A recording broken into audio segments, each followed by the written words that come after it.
defensively in the first quarter? I thought we locked in. We were physical. We didn't give them a lot of open shots. That first quarter, they moved us around. We couldn't stay in front of them, and it came down to getting stops. And we're a good team when we get stops, and we keep harping on it. And finally did it in that fourth quarter. We got a lot of critical stops. We made a lot of big plays, and John made a lot of good decisions. And Brad, 9 assists each from our backcourt. That's a great moving the ball. And then John had the big and one was huge going to the basket. I thought he took some hits early on, didn't complain too much, but then he took an aggressive play and got to the free throw line. You talked so much about a record against losing records. The fact that you guys, though, obviously Chicago's kind of an odd situation because they've been very hot, but the fact that you guys, beyond the result, that the effort was largely there on both ends of the court, I guess just how pleasing was that? Yeah, we played hard. I mean, I know much has been said, and it should be said. We were 9-10 going into this game. This team does have a record that they're not probably happy with, but they're much different now. They're healthy and got everybody back, and they got Levine waiting and Dunn and Market in. And those two guys are going to be really, really special players in this league. And they won 10 out of 12. The two games they lost, I think, was Boston and Cleveland, maybe on the road. So we knew going into this game that this team is really good. They got shooters that can shoot with a split second. No space. They can just flat out play. But I give our guys a lot of credit. We stuck with it. We kept battling, and a couple of times it didn't look good, but we kept fighting and coming back with good defensive pressure, and we made big plays, and we made plays for each other. The last two games you have gotten up 36 threes, which is a franchise record. Yeah. The first time, and then you matched it tonight. How much do you think, or looking at your small ball because you're playing Houston and playing these guys, what do you think of it going forward, your versatility with that and shooting threes, and how much can you force the issue versus people who might want to stay big? Well, I thought our small ball actually did a good job of getting rebounds and getting stops. And obviously, when you have a smaller lineup, you have the ability to have more three-point shooters on the floor. So it's just going to be, a lot of teams are going small, and we're one of them also. So it's nothing against our bigs, but we just have to keep adjusting, and it could be game to game. I thought Jan was our main guy to give Houston trouble scoring last game, and I thought our small ball gave them trouble scoring, especially in that fourth quarter.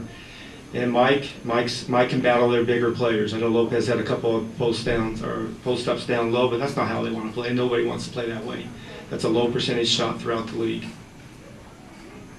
John, did you want John to go 2 for 1 there when he drove, and was it that whole crux? Yeah, I knew we have, especially in transition, we need to attack, and I thought they have no shot blocker, and we wanted to make sure that we took advantage of it. They had one block all night. So we wanted to make sure that we have opportunities to get into transition. In transition, teams make mistakes, and you have a speedy point guard like John and his ability to pass and see all 9 players. It's hard to stop. Scott, I know you may not be in the business of trying to think about all-stars and stuff, but when you look at a complete performance that you saw from Bradley tonight, I mean, does that help make the case? I mean, I've said it for now. Going on the second year, Brad's an all-star.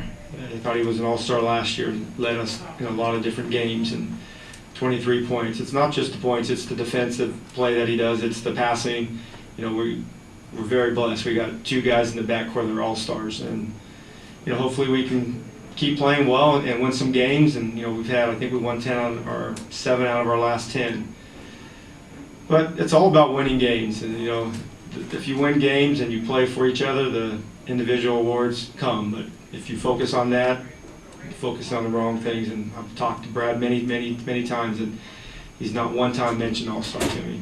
The 7-3 record you just mentioned since John came back is your best 10-game stretch of the season. You're starting to see the signs you were looking for to kind of take off. Yeah, I mean, when you have any team in the league, your best player is out for a long time, especially at the point guard spot. Sometimes you can handle a perimeter guy or a big. But when you have a point guard like John out, now he's back. I think he's getting in his rhythm. He's attacking. Almost had 10 assists tonight. He can score. He can make plays. He gives guys a lot of opportunities to get open shots. There's a reason why a lot of players love playing with him, because he gets them wide open threes, especially from the 3 spot or the 4 spot. You get a lot of open shots just being on the floor with John. Coach, first half you guys gave up 8 offensive rebounds, second half only 1. Was there something about the effort in the first half that wasn't up to par? Yeah, I mean the first quarter we did not realize how fast they play. We can talk about it, we can show them on film, but they got it firsthand. I'm surprised they didn't get 50 points in that first quarter because they missed a lot of threes. And I think we realized, and we started figuring out their speed and how they play, and we kind of adjusted, but we adjusted just with playing harder. This team doesn't play happy for their coach. He has a team that he's going to love the coach. They play hard, they're long, they're athletic, and they got some really good players that he's going to mold into some really, really good players. All right. Happy New Year.